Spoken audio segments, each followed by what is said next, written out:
আসসালামু আলাইকুম, সবাই কেমন আছেন? যে যেখান থেকে দেখছেন আমার এই পেজটিতে যদি আপনি নতুন হয়ে থাকেন প্লিজ ফলো করে আমার সাথেই থাকবেন। এই যে আমি আজকে একটা নর্মাল স্যান্ডউইচ বানাচ্ছি। সবার বাসায় হয়তো এরকম একটা স্যান্ডউইচ মেকার আছে, ইচ্ছে করলে চাইলেই খুব ঝটপট বানিয়ে ফেলতে পারেন স্যান্ডউইচ মেকার। বেকারি থেকে একটা পাউরুটি কিনে নিজের ইচ্ছে মতো গার্নিশিং দিয়ে চিজ আর কি বলে এটাকে সসেস দিয়ে আমি এই স্যান্ডউইচ মেকারে স্যান্ডউইচগুলোকে চাপিয়ে দিলাম এবং এটাকে বন্ধ করে দিলাম। এই যে হয়ে গেছে প্রায়। যখন দেখবেন ধোঁয়া উঠছে তখন এটাকে স্যান্ডউইচ মেকার থেকে বের করে নেবেন।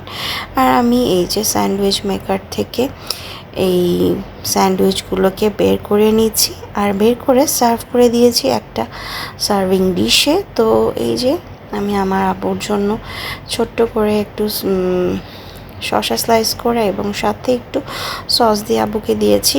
তো আব্বুর কাছে তো বেশ ভালো লেগেছে বলল। আশা করি আপনিও আপনার পরিবারের মানুষকে এভাবে সহজেই স্যান্ডউইচ বানিয়ে দিতে পারেন, সবাই আশা করি খুশি হবে।